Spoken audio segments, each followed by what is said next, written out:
Hey, cunts, don't forget to click the subscribe button. The Sally's credits and all the paperwork and all the horse shit and all the approvals she got from the council and all this horse shit, I thought was just a waste of time because I didn't think it would come to that, but I was wrong. Again, not dissimilar to apps, I was dead fucking wrong. And if we hadn't had all those things, I mean, there's a probability, probably a high probability, that they would have stopped us. Not dissimilar to the people that were here in March when they stopped us last time. But that, again, is good for us because there's a lot of small-minded people out there. And you will not be surprised by the small-mindedness. And I figured out a long time ago,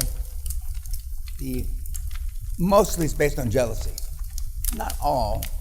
It's based on jealousy and ignorance. And when I was the most successful Hispanic businessman in 1981 in the United States, and I candidly commented, if we're the best we got, I mean, we're fucked. And then when the article in 1983 in the LA Times, the new wealthy Latina, but if I'm the best we got, we're fucked. And now I'm not, clearly there's, 8 or 10 guys in the United States that are Hispanic that have made more money than I have, all of which are mostly high-tech guys.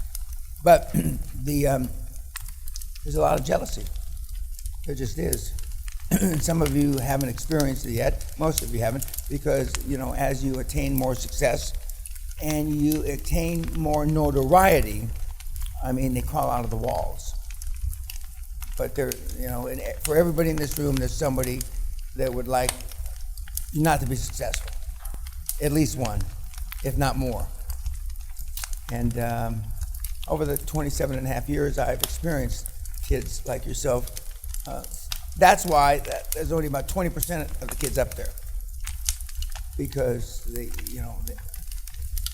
I haven't found anybody that doesn't want the money. Maybe with one exception. But they sure as fuck don't want the notoriety. Now, Sally, and you've heard me say this before, contends that a lot of guys don't pay taxes, and a lot of guys don't pay taxes. There's no question about that.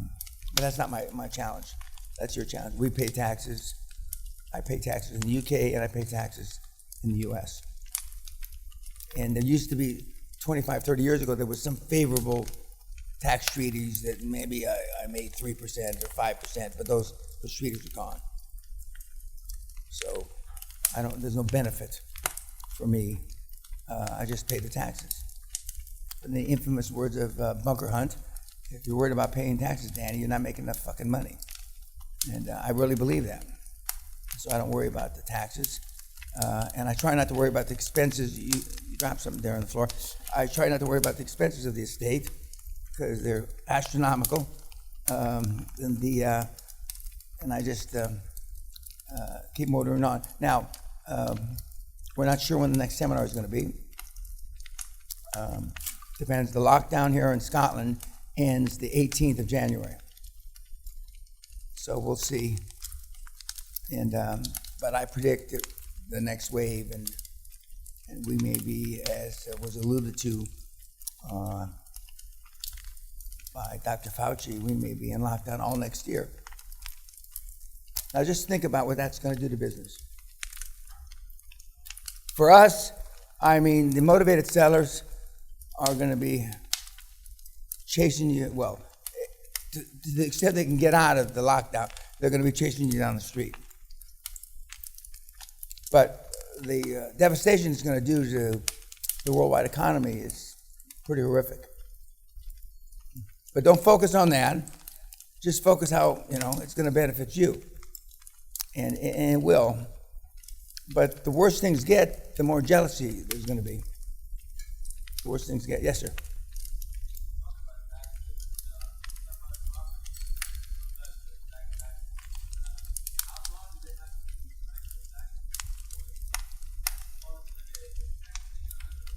Well, I mean, they only have to miss one tax payment. No, the different counties, different states, different countries handle it differently. But you can go to where the tax registrar is, and where they show people that are defaulted on taxes. And I mean, you can go straight to the county, straight to the municipality, and in some places they have auctions where you can go pay for the taxes. I mean, it's not difficult. It's not difficult. And vis-a-vis what's happening with Corona, there's going to be tons and tons and tons of people that don't pay taxes. There are going to be more people that don't pay taxes than are in arrears and rents. I mean, by a multiple. I mean, because the taxing authority isn't on your ass in 30 days. The taxing authority isn't on your ass in 60, 90 days. I mean, it could be a year, 2 years. And whereas the building you're in wants to fucking rent now. They don't wait a year to notify you. Pardon?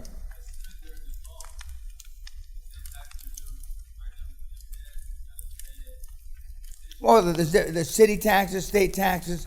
There's different kind of taxes. Property tax. I think they do it at the end of the year. But they're going to be late in notifying people, because right now you're not supposed to foreclose in certain areas. You're not supposed to do a lot of things. But I mean, as soon as that deadline's over, they're going to be on you like stink on shit.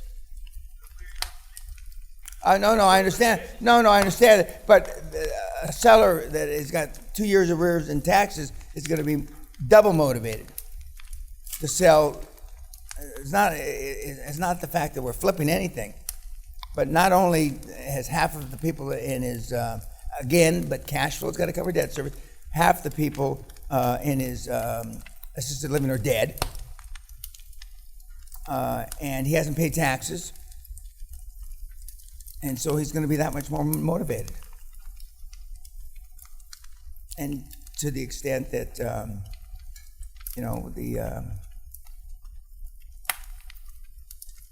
that's not everybody's cup of tea. It just isn't.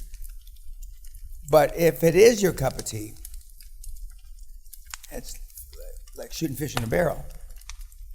It wasn't my cup of tea. I didn't go around because there were so many opportunities other than that.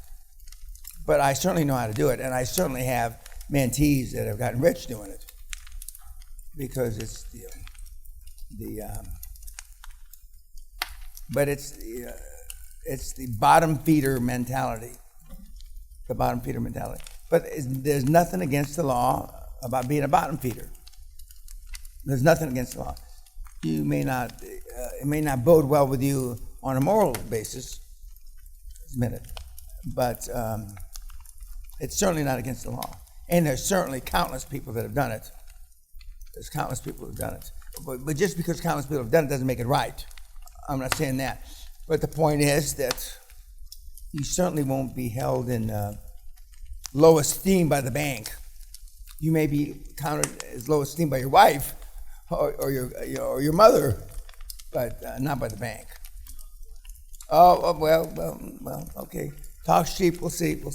The Graham and Leanne, the Scottish people that are on their way to superstardom here locally, just neighbors of mine, they have, as I posted on social media, when I was on their TV program, Sky TV Property, or whatever it's called, they have, against the odds, stayed together and become very successful. And they're soon to be up there. And they bought a 84 million pound deal 4 miles from me. They bought two things that are neighbors of mine, and they're one's a manufacturing, actually they're both manufacturing. One's a construction, one's a manufacturing company that fell on hard times. And they bought it, one he bought for £1, and the other one 100% seller finance. And as Graham would say if he was sitting here, in his thick Scottish accent, when I came here to the hardcore, I didn't know what the fuck seller finance was. I had no idea, and I had no idea that you could buy companies for no money. Not seller finance where you give them £1 and you just take it off their hands. He hasn't yet got one where they paid him. That's his new goal, But to a Scotsman, to have somebody pay you to take the business is like the antithesis of Braveheart. I mean, they can't get it. I mean, how is that fucking possible? But Graham and Leanne working their balls off. And I was happy and proud to be there on their TV show, their first interview, which took place in the drawing room. But when they were here for hardcore, we had it in they were in the chapel, and there was no heat then. And it was broken or whatever, like something breaks all the fucking time. And I mean, they were wearing top coats, and the steam was coming out of their fucking mouth, and the cookies and coffee and shit. Coffee couldn't stay warm. It was cold right away, and the cookies were like frozen. I mean, but I mean, they're and by Scottish standards and by UK standards, they're super heavyweights now. But they work like dogs. They're a married couple that together they work like dogs. If they weren't both on board, they'd be fucked. They'd be fucked. Of course, they yeah, let them sleep. Yeah. Make sure your father gets home. Yeah. But I mean and of course that's music to my ears, and they're a neighbor. They're already neighbors, and they're just they're just up the road. And they and when I told them to climb the Matterhorn, not the Matterhorn, when I just came off of in Kathmandu. They climbed it, and when all these things, they just, but then they're not poor, so they have money to do all this shit. Because most of the stuff I tell you to do, like the Orient Express, is fucking expensive. It's super expensive, and there's only 3 suites on the Orient Express, and there's only 1 grand suite. Sally and I had the grand suite, but I mean it's not grand. I mean. Because normally, 6 cabins share a bathroom. I said, I ain't doing that. And this is before Corona, so there's only 3 rooms that have a bathroom, and there's only 1 grand suite. And so we had that. But I mean, they've gone and done these things and experienced these things. And he has a fear of heights. And so when he jumped in Las Vegas, that thing I jumped off 895 feet or whatever it was, he went. And it scared the shit out of him, but and so now, and he bought a Rolls. I posted that on social media, and not because he can't afford it, because he's cheap, and not dissimilar to the Dutchman. He's cheap, and the story is how copper wire was discovered. Scott and the Dutchman fought over a penny. That's how copper wire was invented, or found, or initiated. And there's a lot of truth in that. Sally likes the story better that a Dutchman and a Yorkshireman fought over a penny. And as Sally would say, if she was sitting here, there's nothing wrong about being frugal. I call it cheap, she calls it frugal. Vinica calls it, what's the word for frugal in Dutch? Yeah, something like, anyway.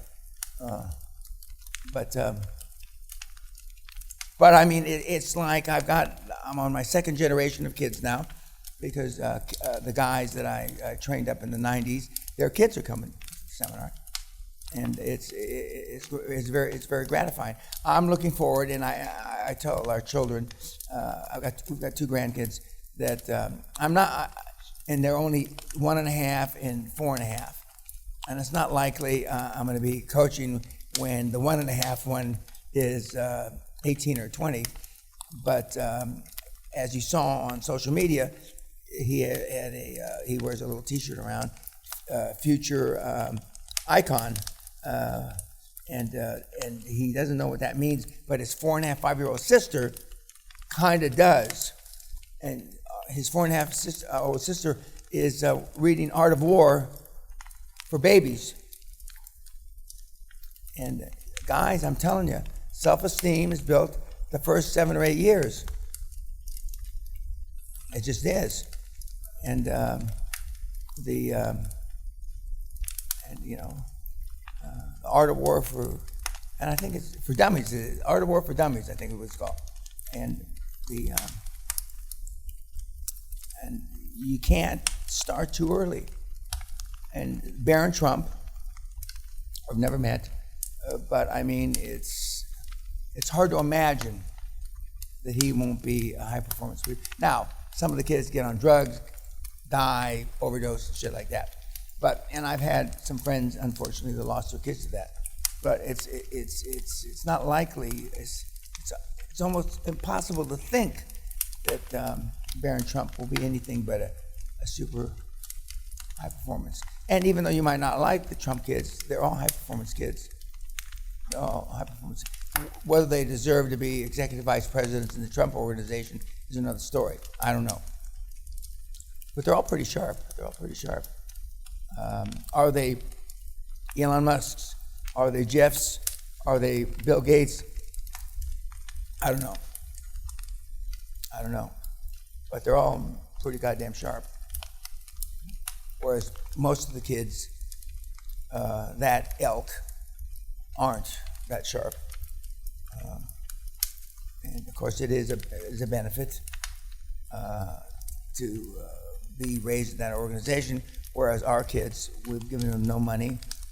And when they got out of school, it took our daughter 6 months to get a job on her own. And it took our son, youngest son, 9 months. And I didn't pick up the phone. I didn't make one call for them. They had to get their jobs on their own. And although if Derek, you're watching this, after about 6.5 months, I started to get a little weak need that I was going to help him out, but I didn't. And he got the job on his own because it's their job. And they got it without daddy's, assistance. And that's super important that they do it on their own. Just as I talk about the Hungarian Forrest Gump, his and these various other kids, they've done it on their own. And that's really important because to build your self-confidence, I don't need, I won't say I don't need any more self-confidence, but I certainly don't need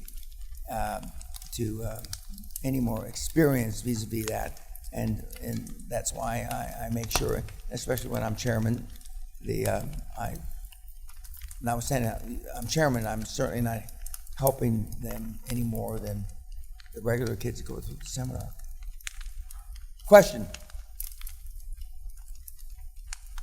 Yes, sir, in the back.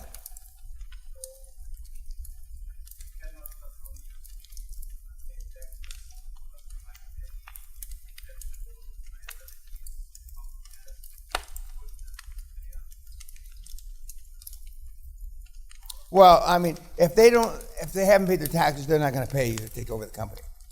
It's got to be something else than that. Them paying you happens 1 in 50 times, 1 in 100 times. It's not the people that have tried to make a model of getting paid have almost all failed because the universe of that isn't that big. Because on an emotional basis, they'll just say, fuck you, I'd rather go bankrupt. Or, in some cases, they use Jewish lightning, they burn their business down. That's happened to me 10 or 15 times in my career.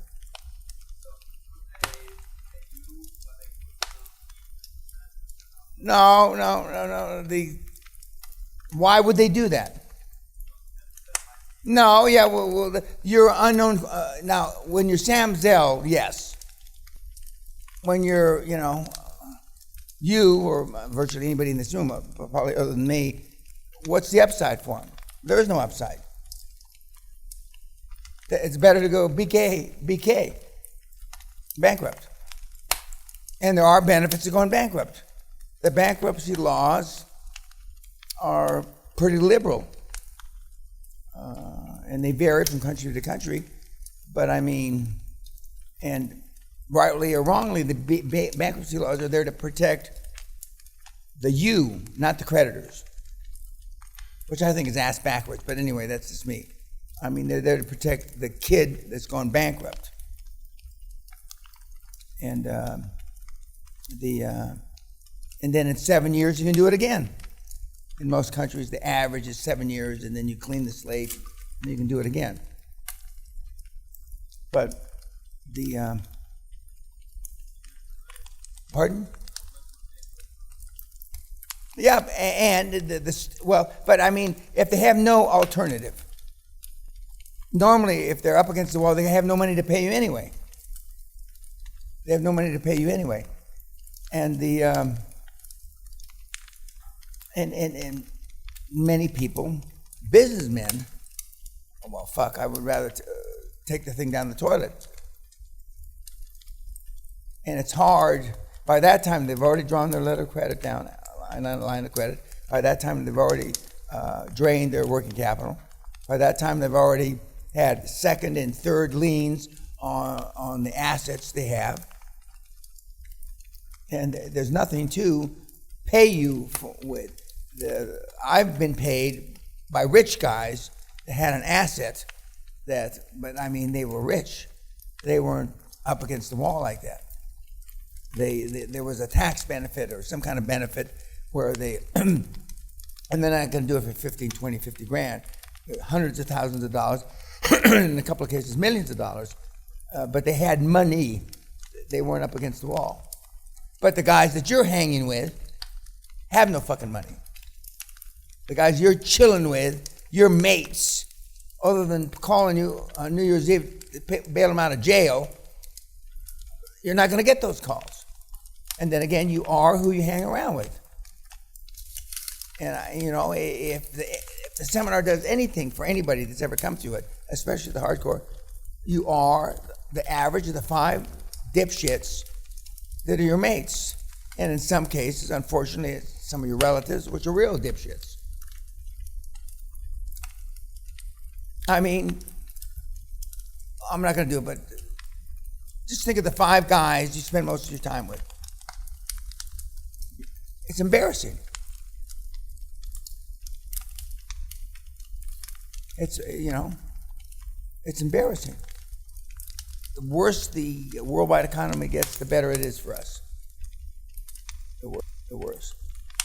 And unfortunately, the more people that die, the better for us. It's a shitty thing to say.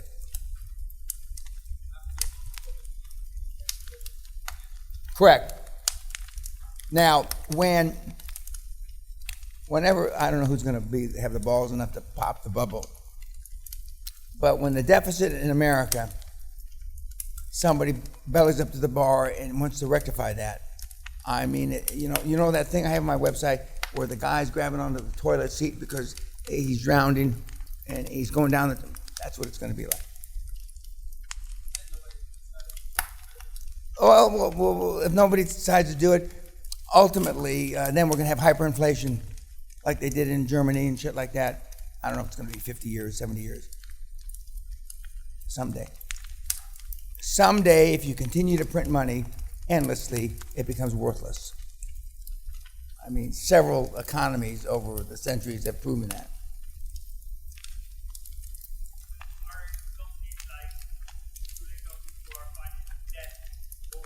The debt will be worth less. The debt, the payment you're making is with less dollars than you borrowed from. It's perfect for us. We don't give a fuck. That's a shitty thing to say, but hyperinflation's good. For the world, it's not. Well, right now, the U.S. government, through the Federal Reserve, controls interest rates indirectly or directly worldwide, because we're the basis. Not what I mean. The U.S. is the basis. And but interest rates for us have to go up. And this model works at 15% interest rates, because I did it. But the deals have to be better. Means you pay less. But we're going to pay back, for those of you that are young kids, 15, 20 years from now, you're going to be paying back with 20-cent dollars or 15-cent dollars or 40-cent dollars. So we're really in a no-lose position. Now, I don't sell that because it's anti-American and shit like that, but if the whole system goes to shit, we're in like Flynn. Literally. It's like Mr. Onassis said, borrow and borrow big. The other side of it is, when you really get into the bank shorts, they don't foreclose on you. Trump's a classic example. It's only the little guy that, they come and chase. The big guys, fuck you, I'm not paying. Fine, foreclose. Now, I have trouble imagining that, but it's true. Borrow and borrow big. But that's not going to happen with the low interest rates. But hyperinflation, Siemens and all the big wealthy families in Germany got richer after hyperinflation. They didn't get poor, they got richer. Because they were too big, it's like the movie, Too Big to Fail. They were too big for the banks, Deutsche and those banks, to foreclose on, and they just borrowed more money. They just borrowed more money. And and again, it's a shitty, the little guy gets fucked. I see no, and I'm a pretty smart guy, and I know a lot of smart people. I see no scenario that has any reasonable possibility of happening where the little guy doesn't get fucked. Zero. And I see no scenario where the people that borrow big don't prosper. But you got to stay away from foreclosures and stuff like that. But remember, in the lower quadrant that we're going for in healthcare, 2 and 3 and 4 times debt service, cash flow covers it. The world has really got, a 40-unit healthcare deal has got to go down to 6 or 8 occupancies with 32 empty. And that could happen. But what are the odds of that happening? Not too great. Not too great. And, and again, because when I've been at these prestigious universities, the kids, and these are, for the most part, business schools. They don't know what the fuck I'm talking about, But again, when I ask the kids, how many want your kids to be like you? Nobody raises their hand. How many kids do you want to be like your parents? Nobody raises. They know the system's fucked. And the system is fucked. If I went to Oxford or I went to Harvard and I had a legitimate degree that I sat in the room and I couldn't get a fucking job, I'd go blow the brains out of my fucking dean of the School of Business. I'd be in prison. Because if you can't get a job going to those schools, fuck. There's something not right. And the kids understand that. And that's why the wealth, risk, reward, not, that talk I used to give at the university, the kids understood it instantly. Why is the system so fucked, Mr. Peña? I said, why don't you ask your legislatures and government? The guys that are running for the government, are no different. They just want to get reelected. They don't want to make waves. It's the same in the Netherlands, Germany, nothing's changed, right? The US, they just want to get reelected. And it's been like that since, Second World War. And I don't see that changing anytime soon. Thank God, because, they're never going to do what it takes to fix the problem. But even if they fix the problem, it's good for us. Borrow and borrow big. I mean, there's a movie special that was done here a couple of months ago about Donald Trump and how he buffaloed and bullied the big banks when they tried to take him down in 2004 and 5 because he was clearly bankrupt. And he said, no. You know, do you want one of the most iconic names in real estate development to go down the toilet? Which was Trump, the name, the brand. And the bank said, well, no. How much do you need? I said, I need $400,000 or $500,000 a month personal expenses, and I blah, blah, blah. Well, when you get big and you're living large, you'll see that $400,000 or $500,000 a month is a lot of money. You can go through that like shit through a goose. And I know, fuck, what would I could see spending 50, 80, 100 grand. But how can I spend $500,000? Fuck. You can. Trust me, you can. And then if you marry the right gal, or you're living with the right gal, she'll teach you. She'll help you learn how to spend, $500,000 a month. Easy. Sally could give a class. Easy peasy. Now, I'm not being braggadocious, but Sally, this was supposed to be my Valentine's gift, these Graf ruby and diamond cufflinks. And I was going to wear some other, I have plenty of diamond cufflinks. You're wearing red tonight, right? So she goes in the vault, which I don't have the combination of. And she comes up with the little thing. She says, that's a little early, but this was for Valentine's. Oh, they'll save it. Don't give it to me now. No, but you're wearing red. I said, okay. Thank you, dear. No problem. You can spend the money. Trust me. You can spend the fucking money. No, easy peasy. It's like the rolls she gave me with my name and all that bullshit. And I didn't want to go down to the fact. Fuck, I don't have time to go down to the fact. Plus, it was Corona. But I went down. Now, I'm glad I went down, and I liked them when they were stamping the $1 trillion man in the little thing where you walk in, and when they're making the QLA headrest and shit like that. Yeah, I like that. And then we went to the Bentley, the Bentley. But a plane's coming on the horizon. I know it is. I can smell it in the air.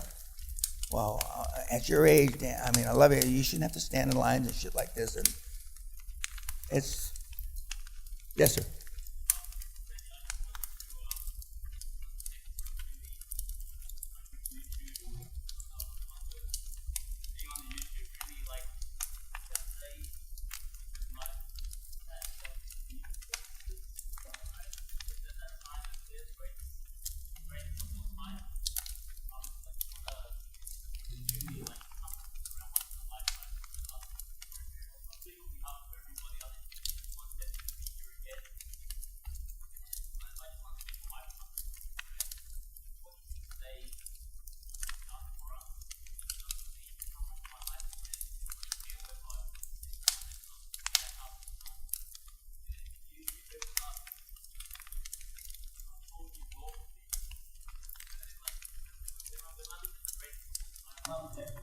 President, Queen, world leaders, the greatest of all time is you. Thank you. And why? Thank you. Let me finish, guys. Because the greatest of all time, you haven't just done it for us. This is the A part for. You've been doing this for 27, 28 years. Correct. You're one of those few people who've sacrificed your life for men. You've done it for fucking like 28 years. And like, I'm just so grateful that like I'm here. I want to take this opportunity. I want to tell you, I want to tell the world. I'm speaking on behalf of all 16 of us, right? But we travel from all over the world because we truly do believe that. Thank you very much. I appreciate it. Thank you. Thank you. And I have respect for you because you're here because of the lockdown and that kind of shit. You made sacrifice, and I know that. And a lot of people didn't. And but it will pay back 1,000 times, 1,000 times, and the guys like Kleist Clownfed, the Marcus Bauer and these guys, and we've got a lot of them that have made, and money's not everything. It happens to be the only thing anybody keeps track of. But I mean, we've created a lot of fucking money, but we've changed a lot of lives. And you guys, you know, if you believe the pundits like Dan Locke and Brian Rose and Bruce Whipple, who are closer to humanity than I am, that have changed millions of lives. And unfortunately, the main way to change lives is through money.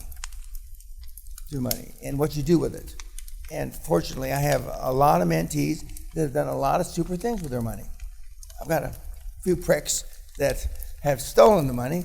They're not all Dutch, but you know, some of the leaders of the crooks are Dutch. But for the most part, the kids have done a superb job and sharing the wealth. And you know, I couldn't be happier. And it's one of the reasons I'm happy to continue to do this, and I'm gonna do it for a few more years. And Corona has given me a second life, if you will, because I just could never quit with the opportunities that are around. I just couldn't. I'd regret and kick myself in the ass a million times. And when I hear some of the guys that shared their stories today, and like I was telling, you know, when the German nurse was up there, and it was like, I heard Wagner, I'm telling you. I swear to you, on my children's lives, I was in euphoria. Because, I mean, when, you know, 4, 5, or 10 months ago, before he ever heard of me, and now he's doing this, which is the antithesis of what he used to do.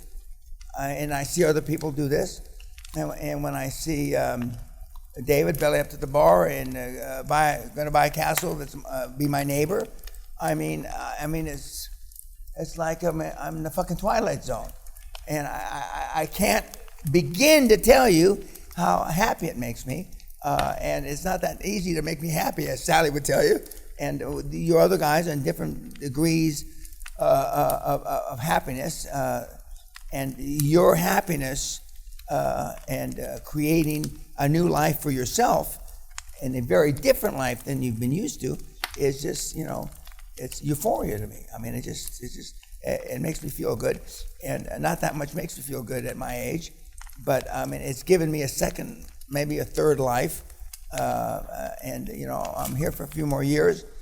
But guys, this is the 80s on steroids. Now, some of you weren't even born then, and you certainly weren't in business then. A couple of you were in business then, but not necessarily making gobs of money. But I was making gobs of money, you know, ripping the belly out of the world economy, and I felt good about it. But I feel better about this, and because I know you guys are going to rip the belly out of you know, the new decade that we're just going into in a few days. And the most important thing is stay focused, pull the trigger, and you want to be effective, not liked. You want to be effective, not liked. Now, Mr. Wellington, are you going to say something? Okay, fine, I'm listening. Okay.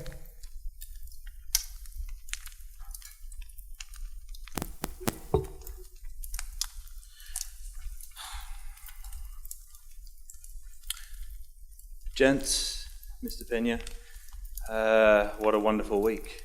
What an incredible week. And perhaps what an incredible feat of achievement that we're actually here. Granted that we've had visits from the authorities trying to shut us down. And that wouldn't have been possible without the great efforts behind the scenes. And you know who they are, and we know who they are. But perhaps most wonderful is that Winston this week has not peed or pooed in the bed or in the house for 7 days.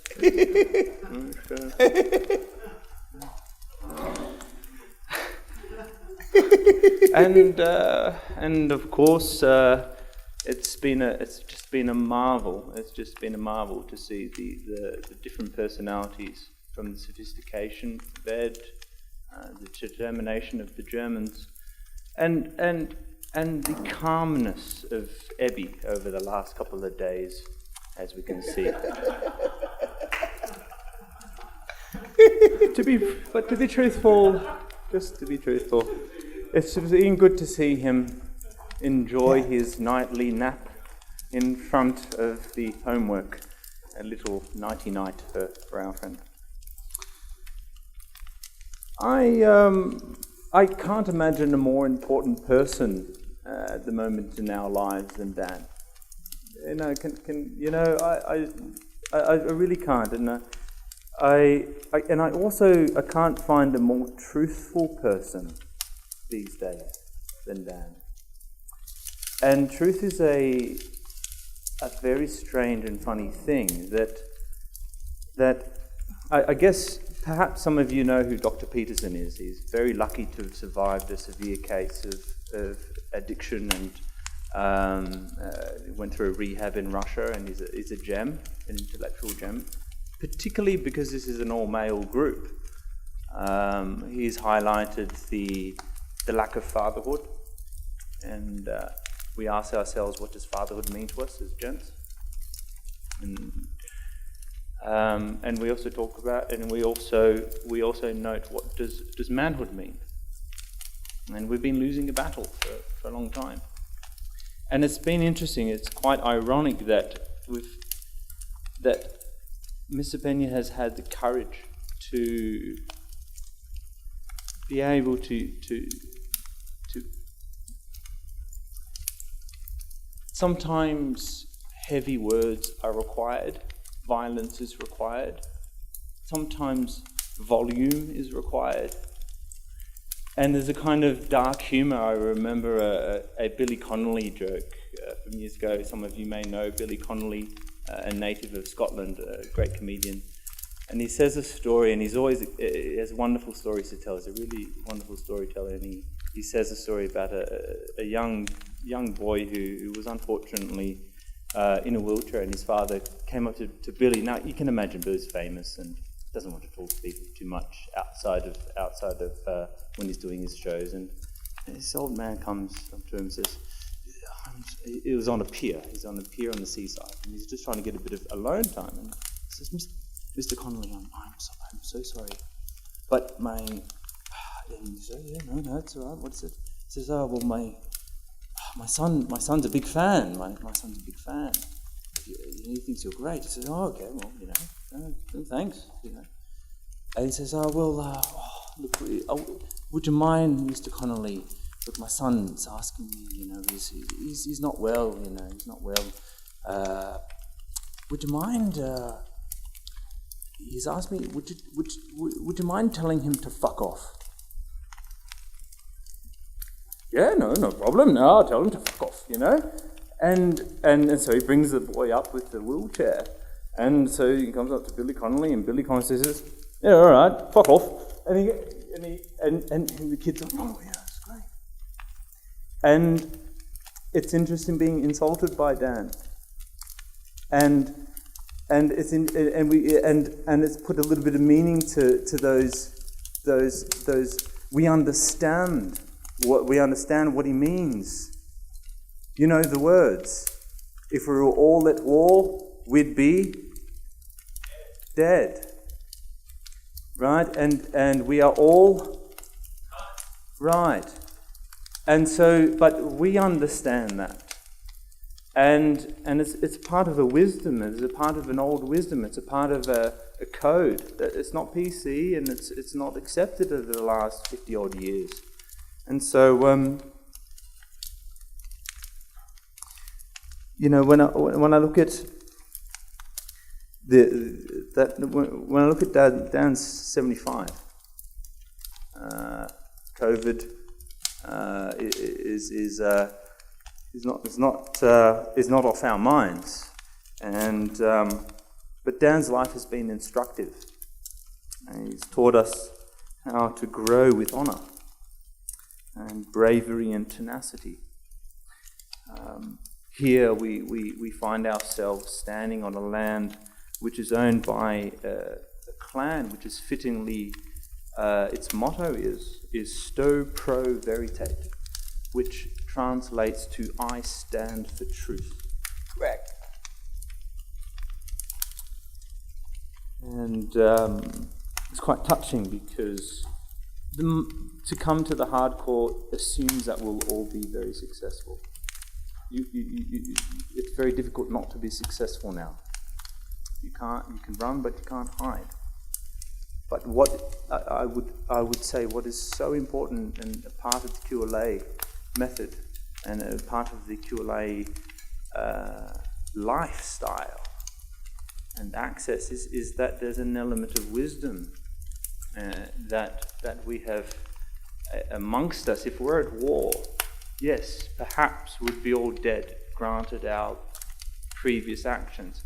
But if we are at war, we should be so lucky to have a captain, a skipper, a sergeant major like Dan. We're in the right. We are so bloody lucky. Thank you. And so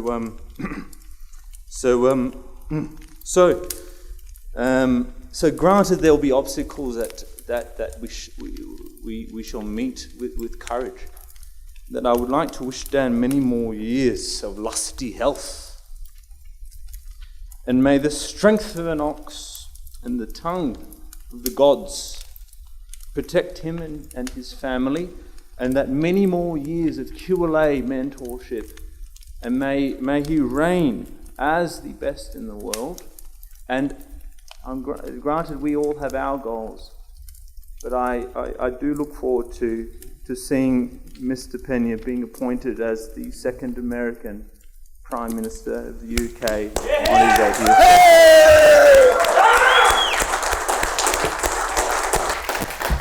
Thank you.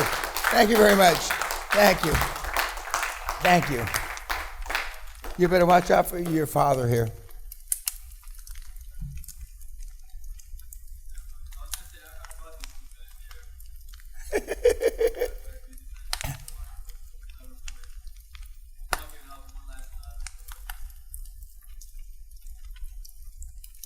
Well, we have an extremely high success rate out of the hardcore. That's not how we sell it, but we just do. We have a lot of guys. This time, rightly or wrongly, we don't have any gals here, but we just do. And as has already been mentioned, I mean, normally the connection with one or two or three of the other participants is what's needed, not often, but many times, to flip or drop the shoe or whatever the right terminology is. And but that's not what the hardcore was initiated for. I didn't think that it would have that kind of COVID infection, but I mean it has, and you know we've had. I think this is the sixth or seventh hardcore, the first Corona hardcore, and the guys and gals have been fucking phenomenally successful. The Marcus Bauer was successful before the fucking hardcore, but after the last hardcore, I mean, he went bananas. I think he went bananas because people were catching him. Now, I don't know that for a fact, but knowing the competitiveness of Marcus, he saw that people were catching up, and he wasn't, leaving people in the dust anymore. I don't give a fuck why the shoe drops or what clicks. It really doesn't. I just am desiring that something clicks. And we designed it different for this hardcore. This hardcore is not like the last hardcore. We don't normally show Klaus. We don't normally show Marcus. We normally show Marcus to the regular seminar for inspiration. But since we had several Germanic people here and two of my superstars, have been. It's not like I make this shit up like the people on YouTube think. I didn't hire Klaus Kleinfeld. I didn't hire Marcus Bauer. I didn't hire Andreas. I could hire better looking guys than those guys. But they come true. They come through. And so far, they're still. I don't want to use the word beholding to me, but they're still gratified and they want to help me, and I'm very appreciative of that. And as we'll see, I'm hopeful that when you guys become successful, that you don't disappear into the fucking sunset. I understand if you're going to go rob ING Bank, you'll disappear in the sunset. I understand if you're going to go rob Deutsche Bank, you'll disappear in the sunset because Interpol will be waiting for you here. But other than that, I enjoy seeing you guys, and Sally enjoys seeing you. And you heard Sally talk very favorably about Marcus, Guthrie, Bob, and Klaus, because we've known these kids a long time, and we've seen them grow and mature and make a lot of fucking money. Again, money's not everything. I understand that. But it's the only thing anybody keeps track of. And you guys, when you make a lot of fucking money, you go out and let you save the world. And so vicariously I live, even though I don't give a shit about that. One, I don't believe in global warming and all that stuff, you already realize. But you go and save the world. And, I'll get indirectly credit, probably that I'm not due. But guys, I'm proud of you. And I know, more than anything, I know what you're capable of. I've seen it with my own eyes. The mouse from Hungary, If some of these guys that you've seen in the regular seminar and you've heard about, they're just regular guys. And even though I don't think 50, 80, $150 million or euros isn't any money, for most people it is. I hope it's not for you, but for most people it is. And you put a multiple on these EBITDA numbers, and we have tons and tons of people that are making shitloads of money. And more importantly, the shitloads of money they're making, they're changing their lives. And to the extent that you care about your families, I would not care about your extended families. That's a personal preference on mine. But to the extent that you care about your kids and your wife and maybe your mom or something like that, there's no better formula. You don't need any fucking money. I don't know any game in town that you don't need, other than being a hooker. But you don't need any money, and you need no product knowledge. And even though some of you still don't believe that you don't need any product knowledge, the webinars that you're having access to, starting, I think, tomorrow, you're going to see, they don't know a LOI, they call it LOA. Josh Kim calls it after-tax profits when it's cash flow. Nobody knows what the fuck they're talking about, but they're still rich. And it's because they have not got caught up in the details. The kids that success comes more slowly, or God forbid, not at all, it's because they get caught up in the details and they overanalyze it and they spreadsheet it to fucking death. And when Wellington was talking about Winston, and then he said, didn't poo, I almost pissed myself. And he didn't.